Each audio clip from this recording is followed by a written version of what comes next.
Howdy. Today we're going to build a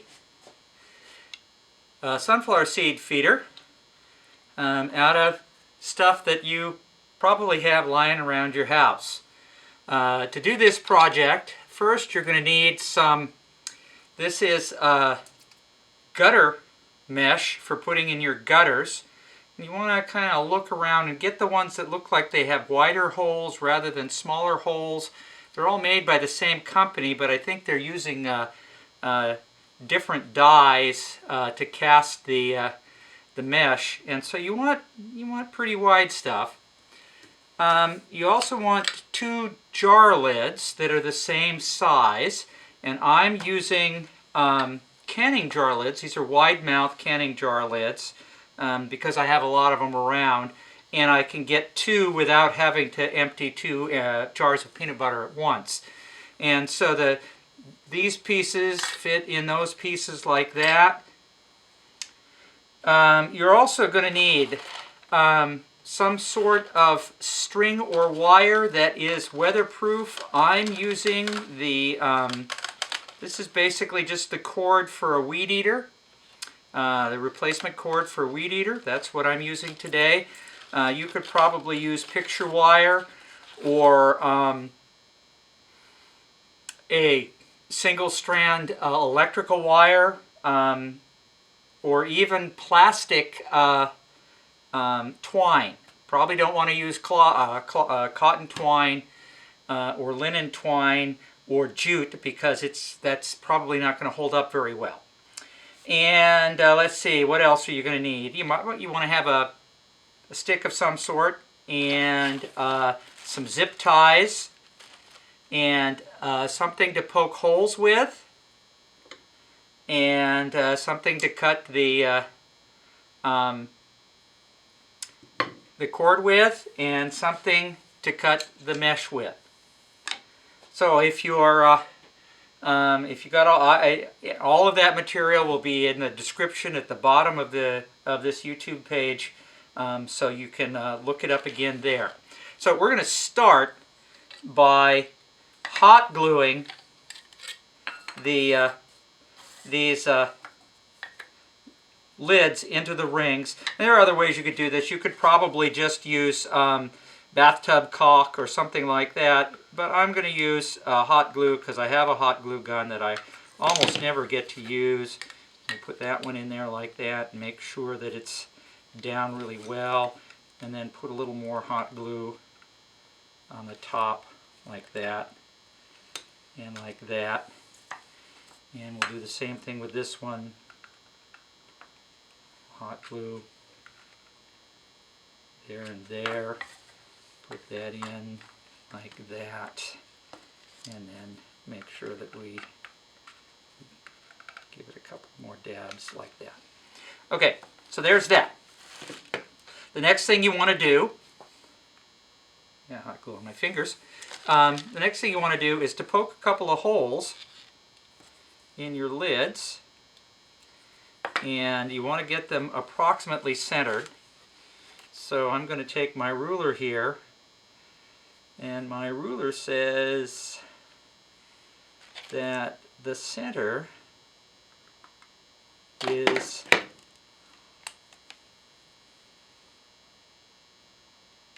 there.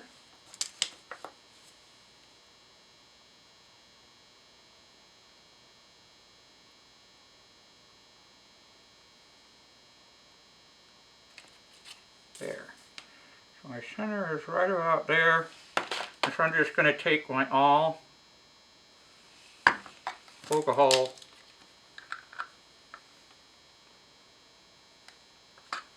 needs to be big enough so that the string can get through, and if it's not absolutely perfectly centered, the birds aren't going to care. But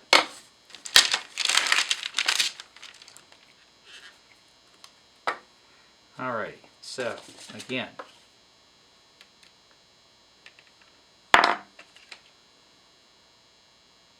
there,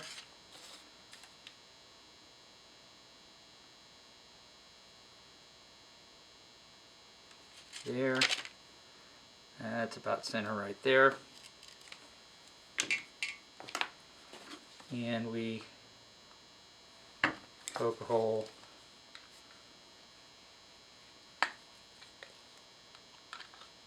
Poke a hole. Okay, so the top and the bottom are more or less done. Now we need to figure out how much of this we need. So you take one of the lids and take your string,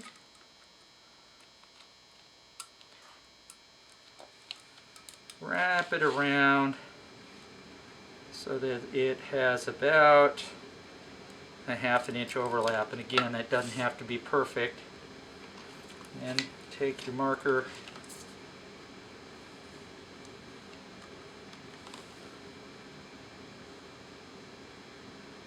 make a mark there,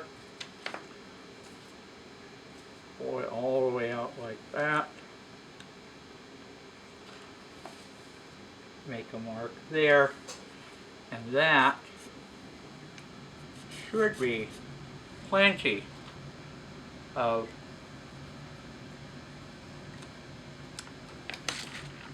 mesh. Then you take the mesh, bring it out like this, and over here like this, line it up, and then take some scissors,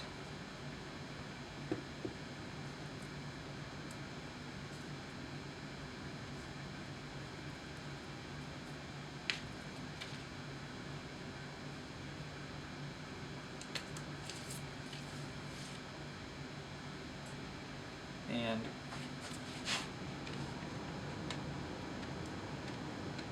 cut the mesh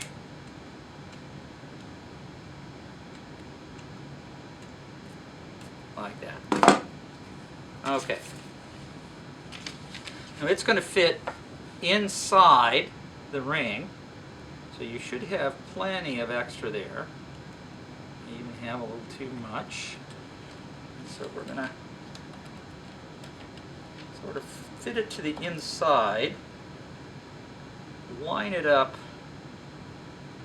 as best we can, and take some zip ties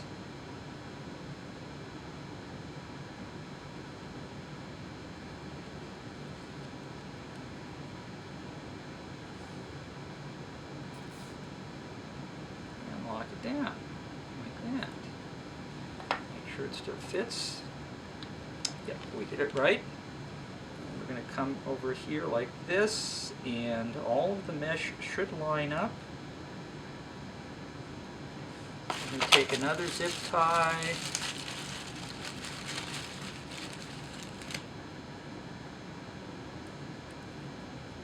and put it down here like that. Whoops, I missed.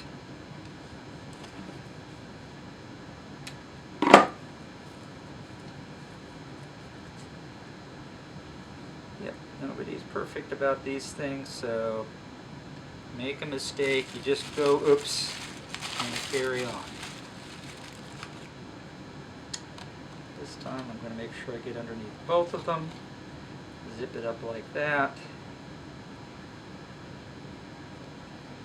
and like that, and you're good to go. That fits in there like that.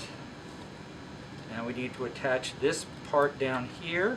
It slides in the whole way. We need to fit this part down here to the top. And so we're going to get the all out again and poke a hole through the side. And another one more or less opposite from that. Hole in the side, and more zip ties. So the bottom goes like that.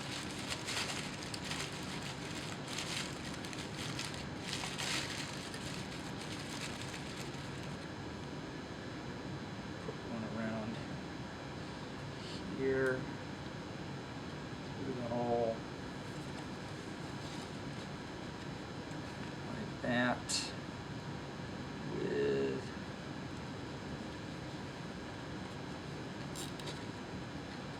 Zip tie.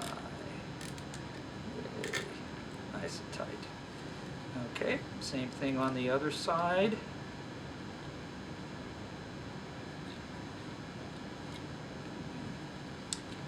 Same thing on the other side, zip tie.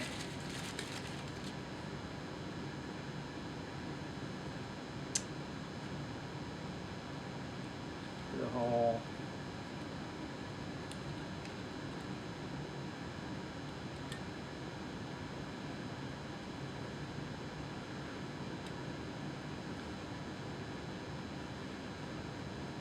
Through the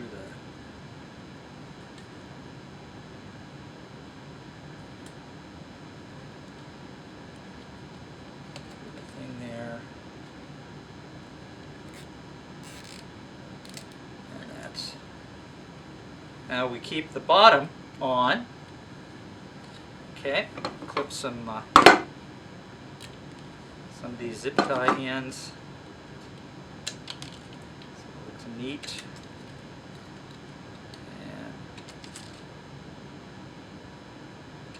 I think with this one I'm going to put another zip tie in the middle just because it's looking a little bulgy.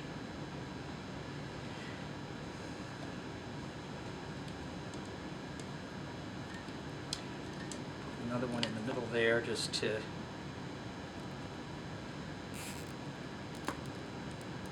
keep things nice and tight. Clip that one off. Okay, so there is the bottom part of the of your feeder.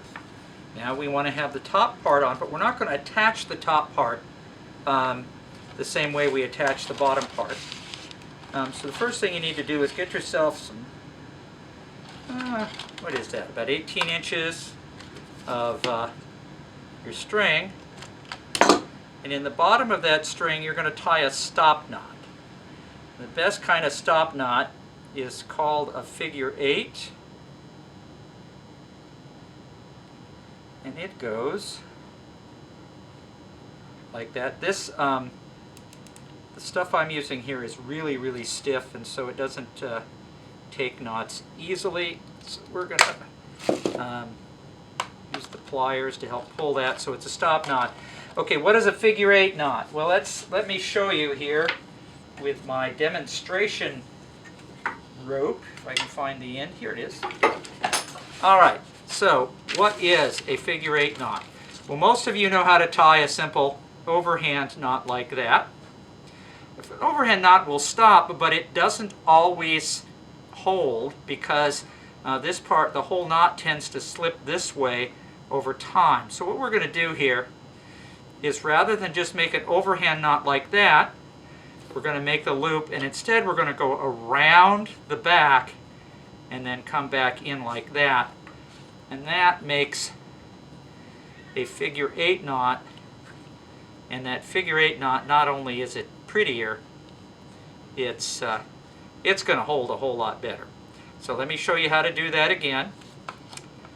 You're going to loop over, and then rather than loop back into the hole, you're going to go around the rope again, then go into the hole and make your figure 8 knot like that.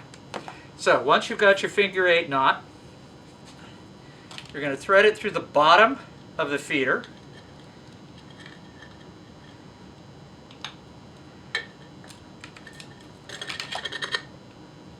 Like that. And then through the lid.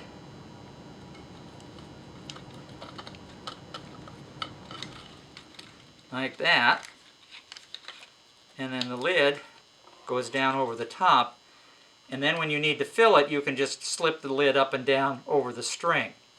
So the last thing that we want to do, so that we can hang it, is we want to put a loop in it. And there are all sorts of different ways you can make a loop. If you have a more supple line, you can just tie a loop knot in there. But what we're going to do, we're going to use some more zip ties. And I'm going to go ahead and get the zip ties started. Like that. Then I'm going to fold this over on itself. Put the zip tie down and pull it as tight as it will go.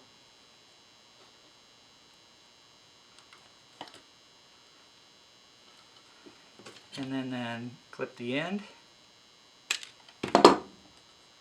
And that should hold a loop so that you have a nice bird feeder that you can put seed in. I've been bench testing these feeders out in the backyard for about 2 weeks now, and I've had at least 4 different species of birds come and use the seed out of these feeders. They're made for black oil sunflower seed. If you put the smaller seed in there, it's all just going to fall out.